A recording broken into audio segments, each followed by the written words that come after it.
महत्त्वाची बातमी, पुण्यात आज शिंदे, फडणवीस आणि अजितदादांच्या उपस्थितीत लाडकी बहीण योजनेचा शुभारंभ होणार आहे।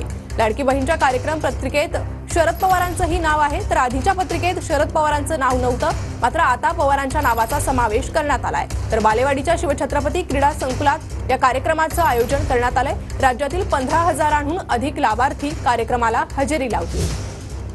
अधिक अपडेट आपण घेऊयात आपले प्रतिनिधी अभिजित पोते यांच्याकडून। अभिजित,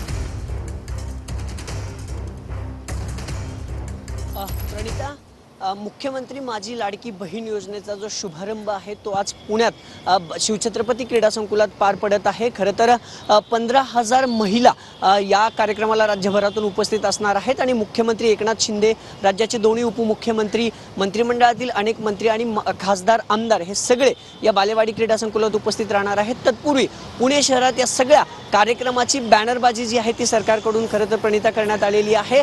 मुख्यमंत्री माझी लाडकी बहीण योजना वचनपूर्ती सोहळा अशा आशयाचे बॅनर जे आहेत ते शहरात अनेक ठिकाणी लावण्यात आलेले आहेत आणि या बॅनरवरती लाडक्या बहिणीला हक्कांचं माहेर, दरमहा मिळणार मानाचा आहेर अशा आशयाचा संदेश जो आहे तो देण्यात आलेला आहे। आज दुपारी खरं तर प्रातिनिधिक सोहळा पुण्यात पार पडतोय आणि या सोहळ्याला मुख्यमंत्री असतील, दोन्ही उपमुख्यमंत्री असतील उपस्थित राहणार आहेत आणि जे बॅनर लावण्यात आलेले आहेत प्रणिता त्यावरती पंतप्रधान नरेंद्र मोदी, मुख्यमंत्री, उपमुख्यमंत्री आदिती तटकरे आणि मंत्रिमंडळातील इतर मंत्री यांचे फोटो देखील लावण्यात आलेले आहेत। शिवछत्रपती क्रीडा संकुल बालेवाडी येथे प्रणिता हा सगळा सोहळा जो आहे तो आज दुपारी पार पडणार आहे आणि राज्यभरातून जवळपास 15,000 महिला प्रातिनिधिक स्वरूपात या कार्यक्रमाला उपस्थित राहणार आहेत। जो पहिला हप्ता आहे तो आज या महिलांना दिला जाणार आहे, चेक दिला जाणार आहे आणि त्याची तयारी आता शहरात मोठ्या प्रमाणात दिसते, कारण बॅनरबाजी जी आहे ती प्रणिता आता करण्यात आलेली आहे। वचनपूर्ती सोहळा असे आशयाचे बॅनर्स शहरातील अनेक चौकात जे आहेत ते लावण्यात आलेले आहेत। सोहळ्याचे अपडेट तुमच्याकडनं घेत राहू अभिजित तुर्तास, धन्यवाद या सविस्तर माहितीसाठी।